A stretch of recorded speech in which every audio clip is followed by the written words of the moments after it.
7 miraculous signs that your guardian angel has revealed divine presence in your life today. In the 3rd year of Jehoiakim king of Judah, Nebuchadnezzar, king of Babylon, came to Jerusalem and besieged it. Amidst this chaos and the crumbling walls of his beloved city, Daniel, a young man of noble descent, felt the weight of despair unlike any he had known. Captured and exiled to the distant land of Babylon, Daniel's heart clung to the whispers of the Torah, treasured memories of family traditions, and the promises of Yahweh. As he stepped into the opulence of the Babylonian court, the aroma of rich foods wafted around him, tempting him to indulge. Heavy with the burdens of exile and fervently aware of his covenant with God, he was resolute. Surrounded by fellow captives indulging, Daniel's spirit flared as he saw not just food, but a test of his very faith. "I do not wish to defile myself with the king's delicacies," he confessed to the chief of the eunuchs, the weight of his conviction evident in his voice. "Please test your servants for 10 days, he implored, "and let our appearance be observed in comparison to the youth who eat the king's food." The chief of eunuchs hesitated but ultimately consented, recognizing Daniel's determination. 10 days passed, and the testament of God's favor manifested. Daniel and his friends appeared stronger and healthier than those who feasted. A miracle divine assurance wrapped around Daniel's heart as he recognized Yahweh's hand guiding them even in foreign lands. As the days turned to months, the grandeur of the royal court unfolded a new challenge. King Nebuchadnezzar, riddled with troubled dreams, called upon the wise men and magicians of Babylon. Ignorant of the true source of wisdom, the king sought answers from those unaware of divine authority. Yet Daniel, with fervent prayers enveloping his nights, received the truth from an angelic revelation. He stood before the king, whose pomp blinded him to his own fate. "The great tree you saw," he explained, "is you, O king. Your pride will lead to your fall." Daniel's words echoed with the weight of truth, shining like a beacon in the dark shadows of Babel's idolatry. Yet where the darkness loomed, faith grew resilient. Time bore witness to Daniel's friends Shadrach, Meshach, and Abednego, who stood firm against the decree to worship the golden image. "We will not bow," their united voices proclaimed, unwavering in their resolve. Cast into the fiery furnace, their lives hung in the balance. Yet a 4th figure appeared amidst the flames like a son of the gods. Divine presence wrapped around them, shielding their bodies from destruction, marking the moment as a celestial intervention. As Daniel reflected on these miraculous encounters, his faith flourished. He sought the Lord diligently, yearning for wisdom amidst challenges. When a decree forbidding prayer came forth, Daniel knelt before the throne of Yahweh, undeterred. The lioness den awaited him as the consequence of his devotion. And there, surrounded by the dark, hungry lions, he remained unyielding in faith. An angel sent by God silenced the mouths of the beasts, a testament of God's protection amidst peril. Before we continue with this incredible biblical account, I want to make sure you don't miss any of these powerful scripture stories. Click the bell icon and select all notifications. These biblical narratives have transformed countless lives throughout history. If God's word through this story is blessing you, please like and share with someone who needs to hear about God's faithfulness today. Tell me in the comments, which biblical story has most impacted your faith journey? I'm always amazed how God's word speaks to hearts across generations. As the story of Daniel unfolds, it becomes a profound reflection on divine intervention and unwavering faith. What signs of divine favor have we overlooked amidst our trials? As the journey continues, the unfolding mystery of God's purpose beckons. In the kingdom of Babylon, the tides of power shifted with treacherous winds. As the sun rose over the vast expanse of the city, Nebuchadnezzar's dreams tormented him still, each night conjuring a fear that gripped his heart like iron shackles. The wise men, enchanters, and sorcerers, who professed knowledge of signs and wonders, grew weary under the king's heavy hand, for they remained unable to unveil the mystery of his dreams. It was within this tapestry of intrigue that Daniel again found himself called upon, not merely as a servant but as a harbinger of truth, a vessel of wisdom bestowed by God. "There is a God in heaven who reveals secrets," Daniel proclaimed with assurance, for he had known the power of Almighty Yahweh. As he stood before the king, a blend of fear and reverence filled his heart. He spoke of the king's dream, a gigantic statue of shimmering metals, each representing the great empires to come, culminating in a stone, not cut by human hands, that would crush the statue and fill the earth. "Our God has determined the course of history," Daniel revealed, and in his voice, the weight of divine revelation shone brightly. Nebuchadnezzar, awash with pride and arrogance, could not behold the truth in its entirety. Yet, a flicker of fear danced behind his hardened facade. "Your dream has come to pass, O king," Daniel continued, "but know this: the eternal kingdom shall be established, and it shall never be destroyed." As the echoes of prophecy settled in the hall, the king, though visually impressed, wrestled within, blind still to the greater glory of God that orchestrated these very events. The next decree emerged from the heart of the king. A statue was to be erected in Babylon, a symbol of his dominion and the splendor of his reign. The music rang out across the plains, a siren song beckoning all to worship the golden image. Yet Daniel's friends, Shadrach, Meshach, and Abednego, hearts ablaze for Yahweh, would not yield. "We serve one God alone," they declared with unwavering conviction. As the flames roared and the furnace seethed, a stillness fell upon heaven. Observers witnessed these three men cast into the fire, their faith resolute, as if time held its breath. And the fourth, like the Son of God, stood amongst them, a glorious shield against the consuming flames. The guards saw, yet their eyes failed to comprehend the power enveloping these faithful men. This was divine protection woven into the very fabric of their existence. News of this immense miracle spread like wildfire, igniting a whisper of fear and awe throughout the kingdom. Soon even King Nebuchadnezzar, who had assumed authority over the lives of men, found himself confronting the Almighty in the shadow of divine acts, proclaiming, "Blessed be the God of Shadrach, Meshach, and Abednego, for no other God can deliver like this." Daniel's ascent continued, as God's favor rested upon him like a mantle of authority. Yet the king, though impressed, was not yet broken of his pride. His heart remained a battleground between reverence and rebellion against the Most High. In the quiet chambers of prayer, Daniel sought the Lord diligently for what was to come, knowing that amid trial and triumph, God's sovereign plan unfurled with divine speed. In this sacred pursuit, Daniel began to discern the deeper purpose of his trials, the fulfillment of prophecy, and the establishment of a kingdom that would never falter. As his faith deepened, shadows loomed on the horizon. The stage was set for yet another encounter, an unveiling of God's mastery over earthly realms that would stir the hearts of many. The heavens were poised, awaiting their cue to reveal the next chapter of redemption interwoven in God's unfathomable plan. But what whispers did Daniel hear surrounding him that night? What divine secrets lay in the deep?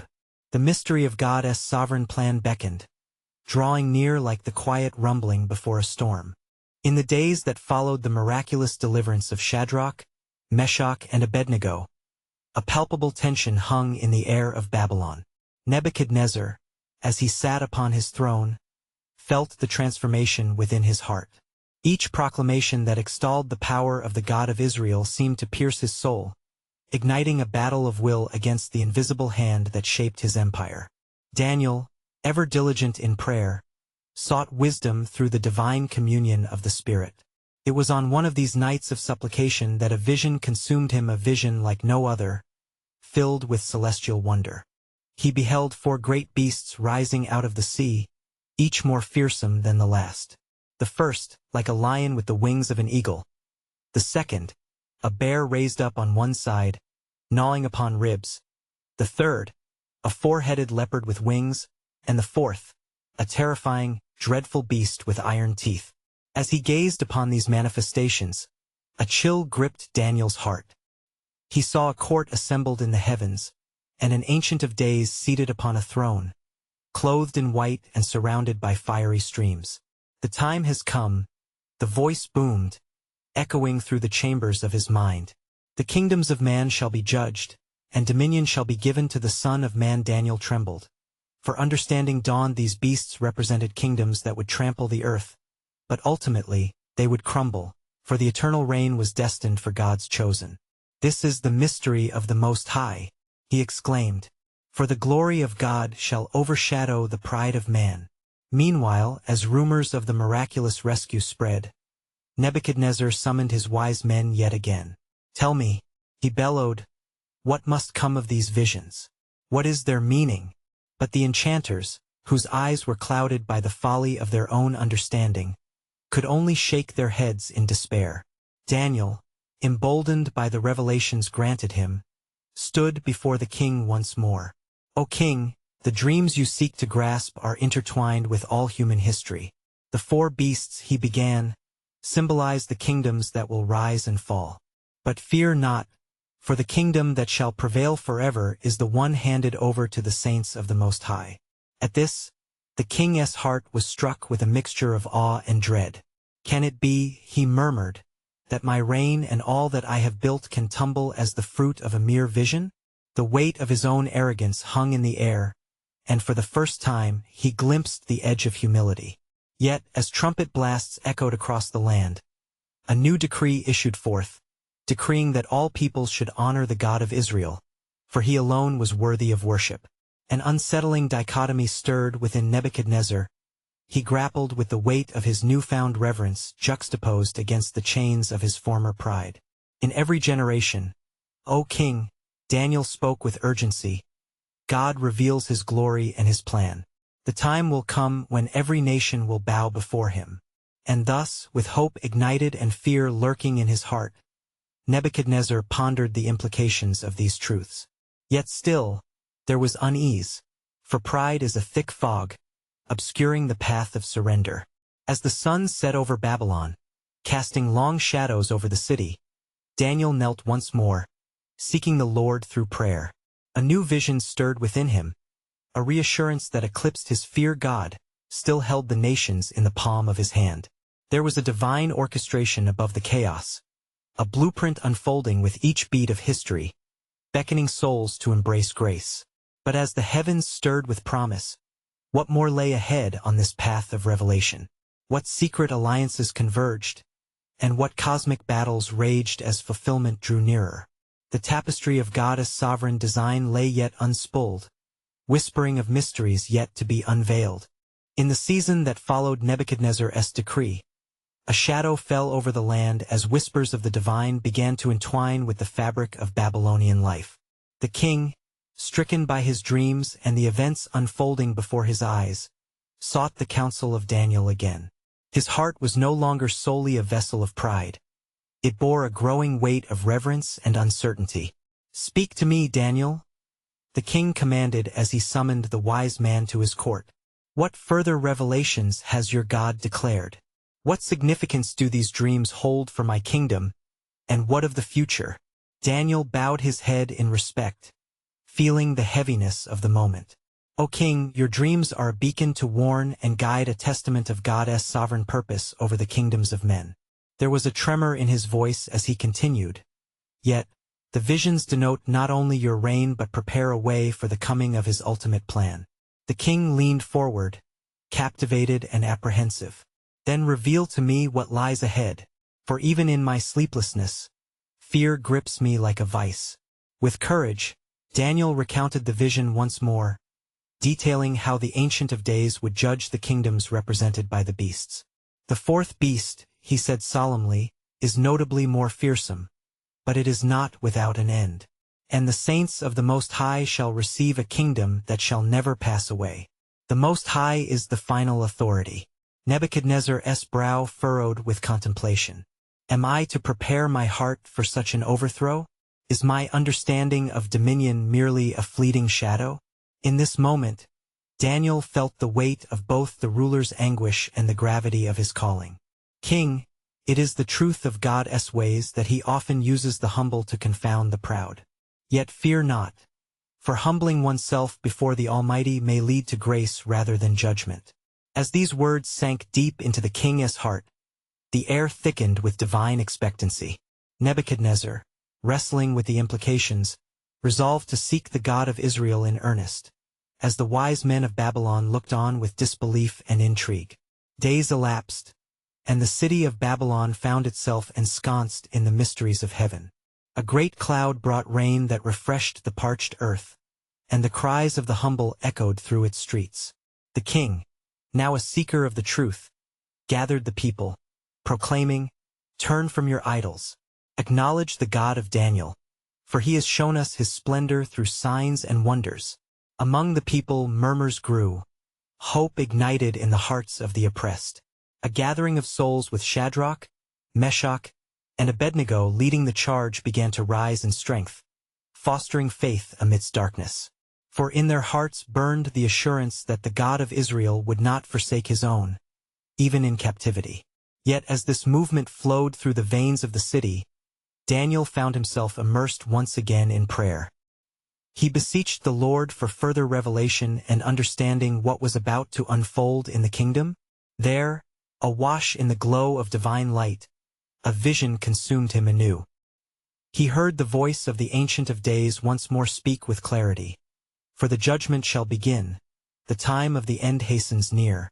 The words reverberated through his spirit, awakening an urgency within him that he could not ignore. "Let the wise understand," he wrote in his journal later. "The mystery of the unfolding destiny shall reveal a remnant who will shine as stars." In the coming days, as their faith was tested, would the dreams bear the weight of their hearts? As fissures of doubt began to crack the foundations of the empire, what signs would herald the arrival of God's ultimate promise for all creation? Thus, God's plan teetered on the brink of revelation. The world stood poised at a threshold fraught with divine transformation, ready to unveil the wonders yet hidden in grace and purpose. But lo, what further trials awaited his chosen, and could they withstand the coming storm? As the days lengthened into weeks within the Babylonian court, a profound change resonated throughout the city. The echoes of Nebuchadnezzar's proclamation reverberated among the people, daring them to gaze beyond the idols that had long captivated their spirits. A tremor of faith unfolded as families began to gather, murmuring prayers penned in secret to the God of Daniel. In the midst of this transformation, Shadrach, Meshach, and Abednego became his pillars of strength, their hearts ablaze with the holy conviction that the Lord of hosts was moving within them. They spoke with courage, challenging the people to surrender their hearts, saying, "For the Lord is gracious, slow to anger, and abounding in steadfast love. Those who seek him shall not be put to shame." Yet not all were in favor of this movement.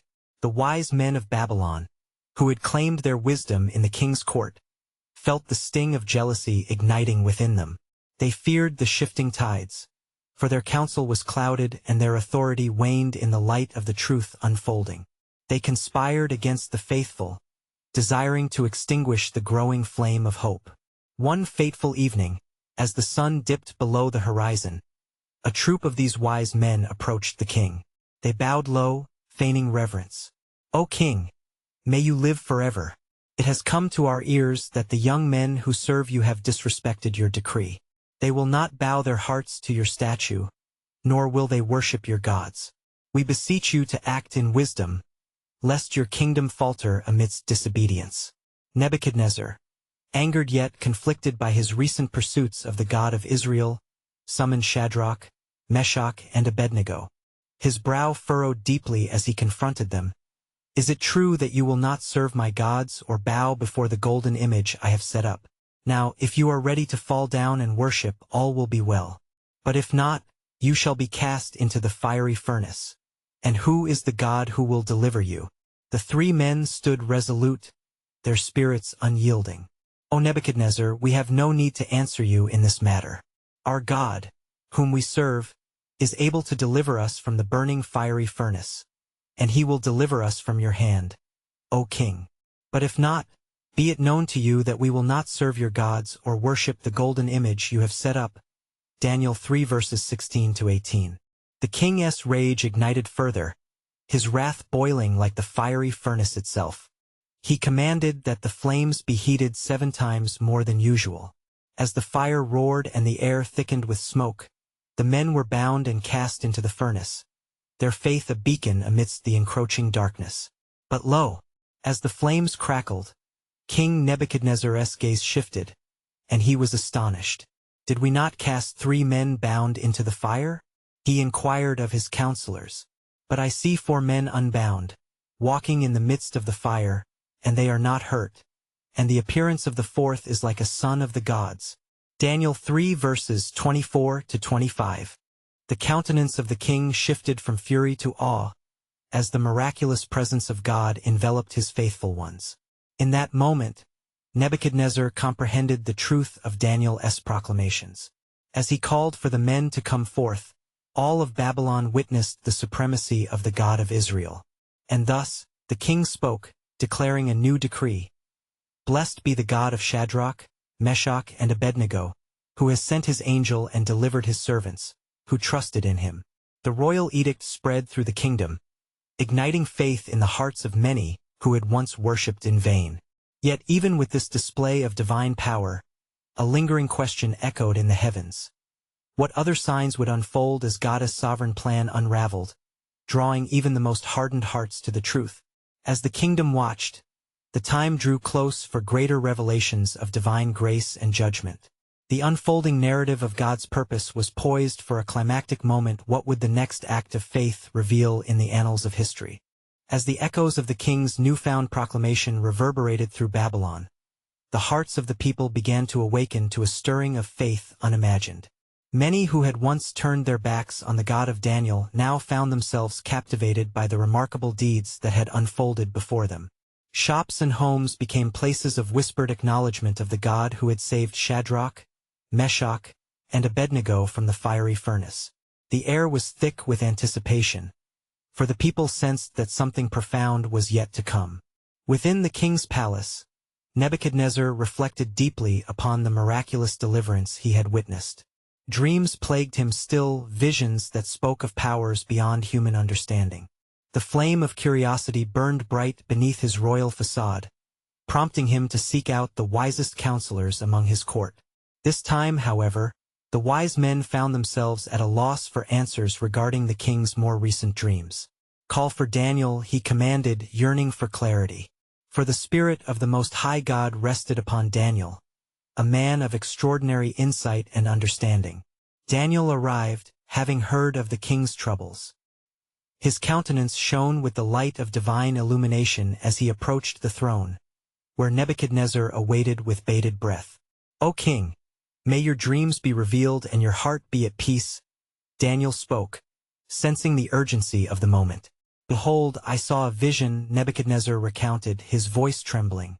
"A great tree stood in the midst of the earth, reaching to the heavens. Its leaves were beautiful, its fruit abundant. But a watcher descended from heaven, proclaiming that the tree should be cut down and its stump bound with iron and bronze." "What does this mean, O Daniel?" With a breath that seemed to capture the gravity of impending judgment, Daniel replied, "This tree is you, O king. You have grown great and strong. Your dominion covers the earth. Yet the decree from the Most High has come, for you shall be driven from among men, and your dwelling shall be with the beasts of the field. 7 periods of time shall pass over you until you know that the Most High rules over the kingdom of men, and gives it to whom he will." Daniel 4 verses 20 to 23. Nebuchadnezzar's heart sank at the weight of truth conveyed through Daniel. Yet the prophet offered not just a word of warning, but a glimmer of hope. "Break off your sins by practicing righteousness, and your iniquities by showing mercy to the oppressed, that perhaps there may be a lengthening of your prosperity." Daniel 4 verse 27. The king's heart was stirred, but whether his resolve would yield to the call for repentance remained uncertain. Days turned into months, and as he wandered through the palace, the burden of the prophecy lingered, casting shadows over his soul. Meanwhile, Shadrach, Meshach, and Abednego dedicated their lives further to the Lord, proclaiming his faithfulness and urging the people of Babylon to serve the one true God. Their message spread like wildfire, igniting hope in even the least of the city's inhabitants. Yet, amidst the awakening, the wise men plotted once more, still envious of the 3 faithful servants whose God worked miracles and spoke through dreams. They understood that the mantle of spiritual revelation was shifting, and they would not forsake their hold over the king without a fight. As Nebuchadnezzar wandered in his palace one day, contemplating his plight, news reached him of the stirrings in the city. A celebrated festival honoring the God of Daniel would soon take place. The righteousness of Christ echoed in the hearts of the oppressed, urging them to abandon their idols for the living God. And lo, the king found himself at a crossroads. The fate of his kingdom was hanging in the balance, awaiting his decision. Would he turn towards the God of Israel or cling to the idols of his past? Thus a divine discourse loomed within the heavens. The Lord of hosts was preparing to unfold the tapestry of his sovereign plan, leading to the revelation of his might and calling forth hearts into a new covenant. What were the next steps God had ordained for Nebuchadnezzar, and would Babylon turn fully towards the true light? The atmosphere thickened with an air of anticipation, for the conclusion of this grand narrative had yet to be written. As the days of waiting passed, the anticipation of the festival drew near, and the city of Babylon began to stir with excitement. The people, once captive to their idols, now felt a flicker of hope ignited by the testimonies of Shadrach, Meshach, and Abednego.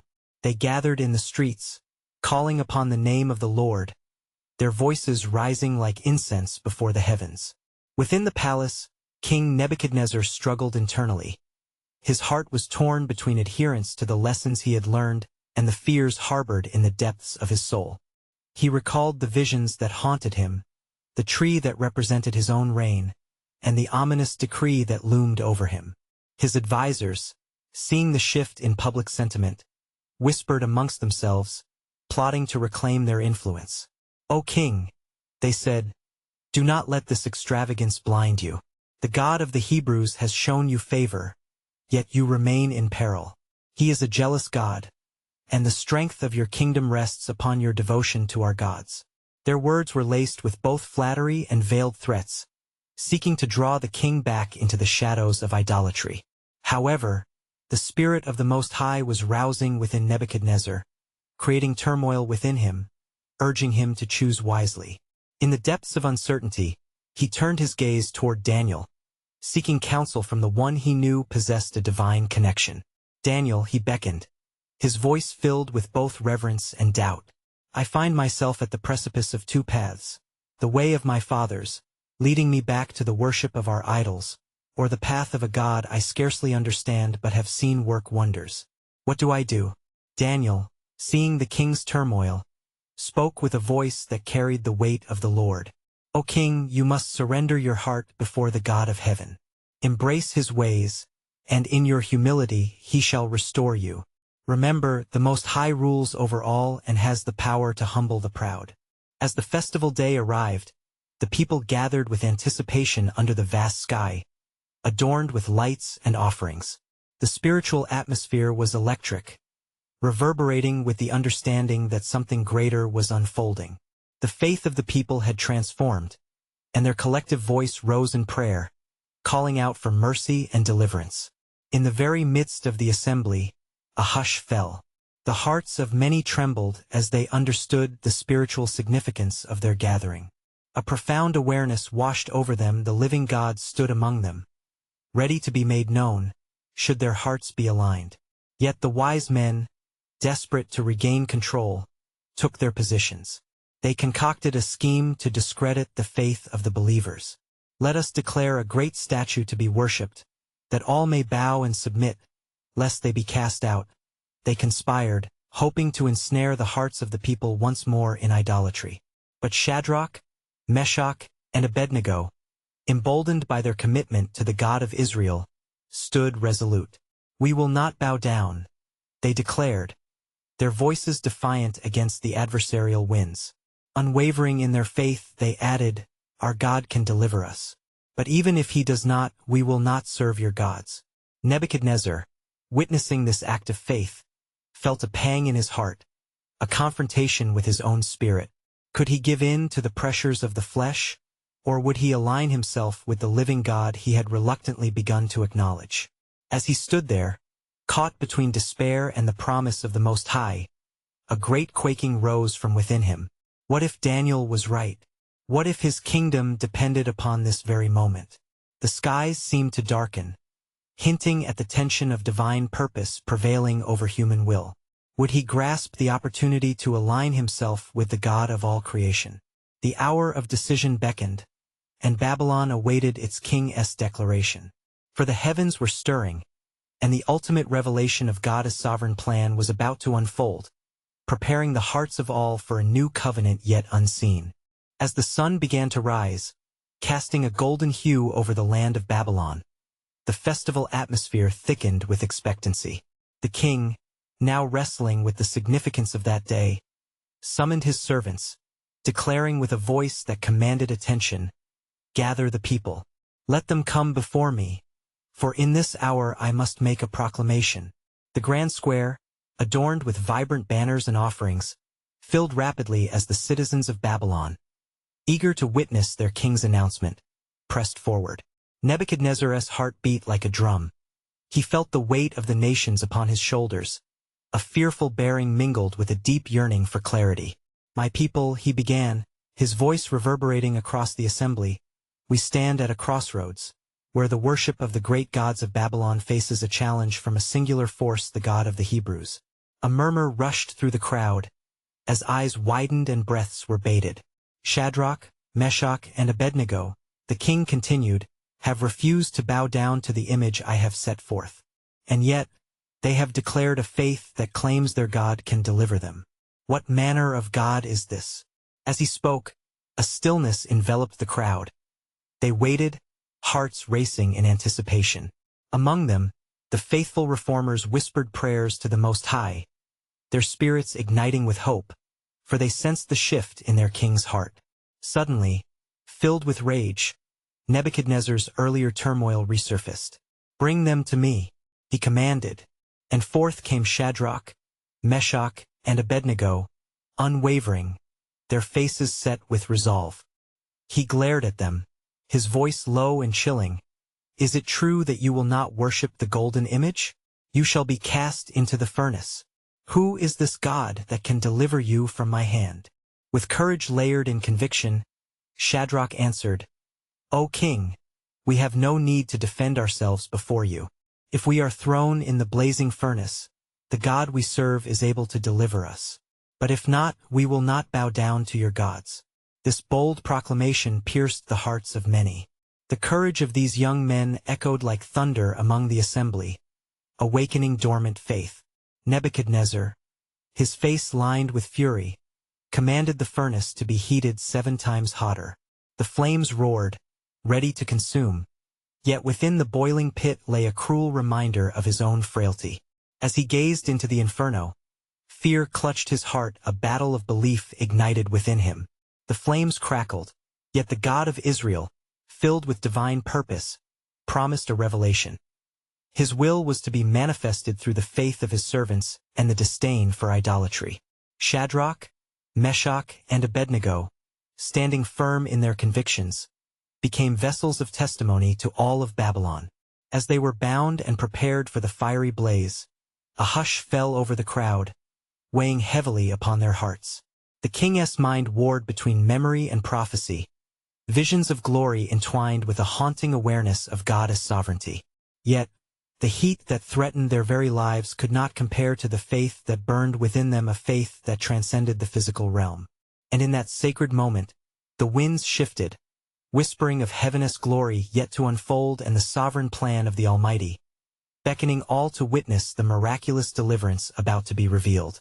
For what the king did not yet understand was that through the flames of trial and the testing of faith, a divine encounter awaited, which would unlock the door to a destiny beyond his wildest imagination, the unfolding of God's purpose, woven intricately within the hearts of his faithful.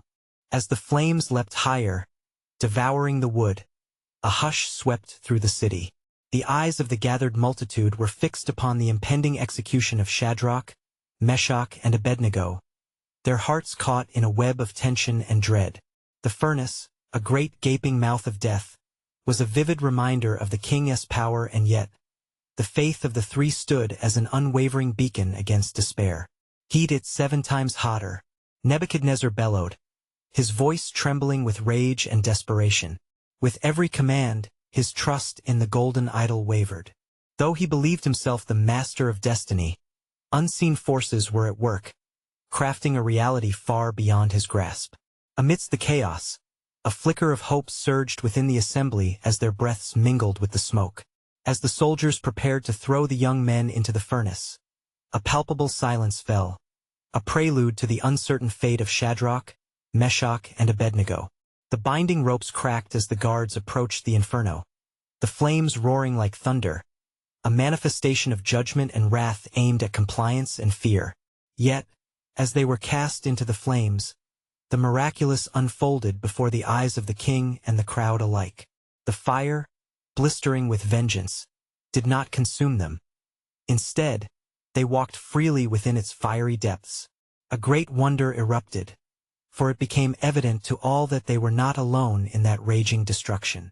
Lo, I see 4 men loose, walking in the midst of the fire, and they have no hurt, and the form of the 4th is like the Son of God, Nebuchadnezzar exclaimed, his voice quaking with an astonished reverence that began to chip away at the arrogance built upon his throne. Indeed, this was no ordinary sight. The furnace, meant to strike terror, had become a place of divine revelation. The presence of the 4th, shimmering with an unearthly light, bore witness to the faith that had sustained these men. The king's heart, once hardened like the idol he had erected, felt the tremors of conviction. How could it be that they stood unharmed, walking boldly in the very heart of fire, their testimony an echo of the everlasting truth of God's deliverance? Shadrach, Meshach, and Abednego, come forth, he commanded, his voice trembling, now laced with a new authority, one born not of terror, but of respect for the unknown power manifest before him. Emerging from the flames, the 3 men appeared as if untouched by the inferno. Not a single hair was singed, nor did their garments bear the scent of smoke. The crowd gasped, the observers bearing witness to a miracle woven into the very fabric of their reality. Blessed be the God of Shadrach, Meshach, and Abednego, declared the king, a tremor of fear mingling with awe in his voice.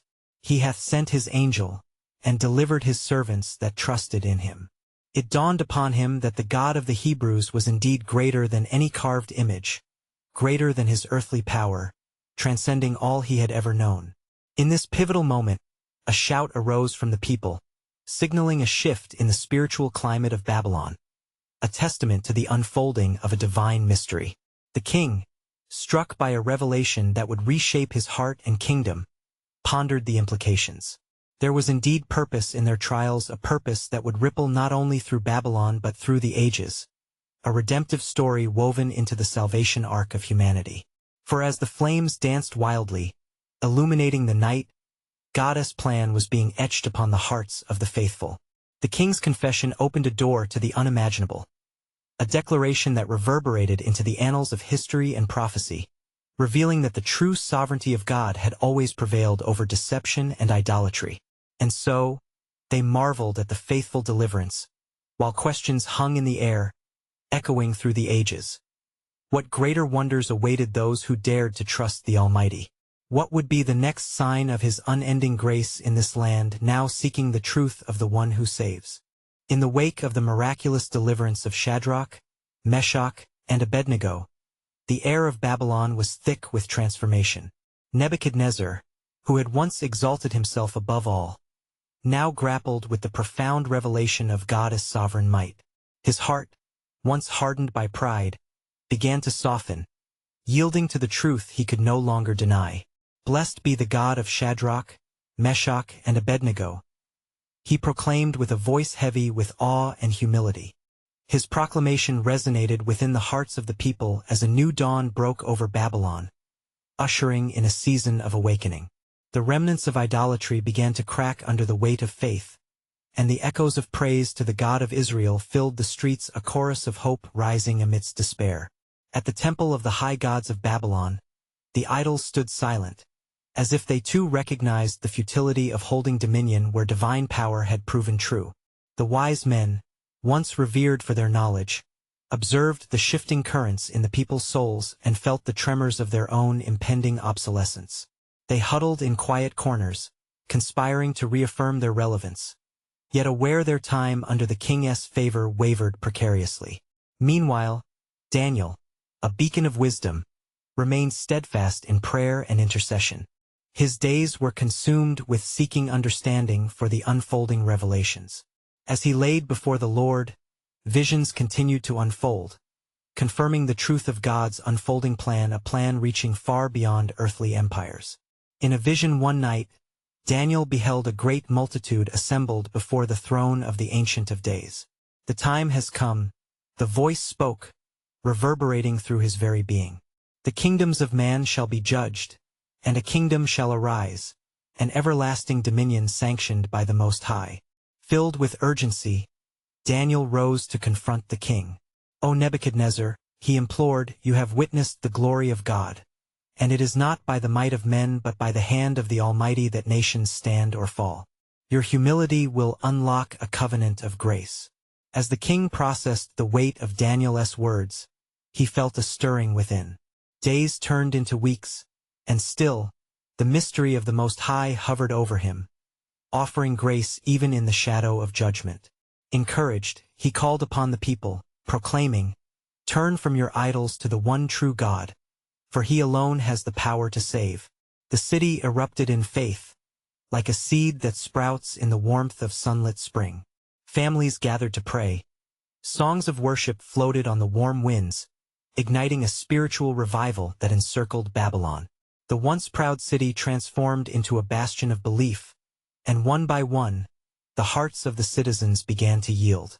But the envious wise men, intent on arresting this momentum, plotted to undermine the burgeoning faith.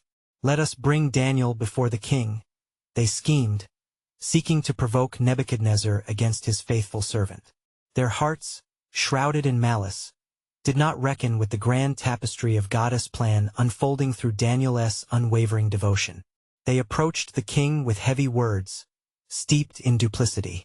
"O king, your servant Daniel has continued to disobey your decree regarding worship, and he persists in praying to his God, against your command."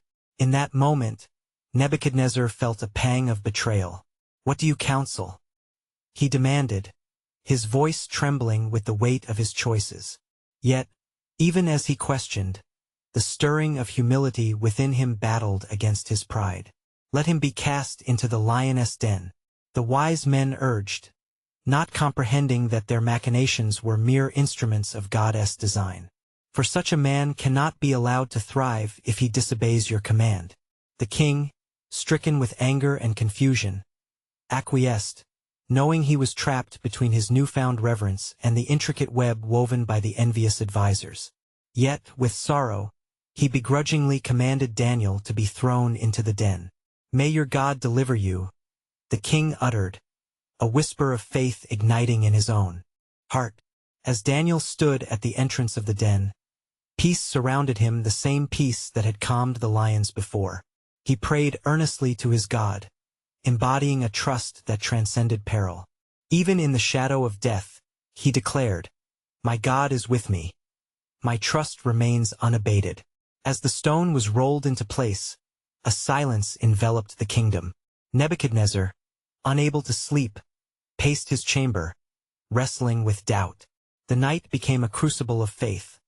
He recalled those who walked unscathed in the fire, the lessons of humility and surrender swirling within him like the winds of change. At dawn, as the first light pierced the darkness, the king hurried to the den, anxiety clawing at his heart. "O Daniel, servant of the living God," he called, "has your God, whom you serve continually, been able to deliver you from the lions?" "Long live the king," came Daniel's voice, clear and steady. "My God sent his angel and shut the mouths of the lions. They have not harmed me because I was found blameless before him, and I have done no wrong before you, O king." Reverberations of awe cascaded through the king's heart like a mighty river. "He is indeed the true God," Nebuchadnezzar proclaimed with newfound conviction. "Bring him forth." As Daniel emerged unharmed, the people witnessed a powerful sign of divine protection. The lioness den became a symbol of faith and the unveiling of God's supernatural intervention. The king, witnessing such miraculous love and power, declared throughout all Babylon. Let it be known that the God of Daniel is the living God, enduring forever. His kingdom shall never be destroyed, and his dominion shall last to the end. From that day forth, the edict resonated in the hearts of the people. Matters hitherto unseen in the shadows of idolatry were now illuminated by God's unyielding presence. Babylon witnessed a transformation as many turned from their gods to embrace the Lord Almighty. And thus, as the remnants of ancient idols crumbled, a new covenant was birthed, not just for Nebuchadnezzar, but for all who would seek the truth of the one true God. The testimony of Daniel and his friends spread through the ages, a beacon of hope transcending empires and echoed through the hearts of generations yet unborn. The divine story was complete. God's sovereign plan was fulfilled as faith blossomed in the hearts of the faithful. For where fear once dwelt, the love of God reigned supreme, beckoning all creation to know his mercy and grace, drawing them into an everlasting relationship with the Eternal One. Beloved reader, you need to subscribe now to stay connected to God's Word. Leave a like now to help spread God's truth through the algorithm, and comment below your reflections on just how this powerful story has impacted your faith. Don't wait even one more second to share this video with at least 5 friends who need to hear God's transformative love. Each click of support empowers us to reach more souls for Christ.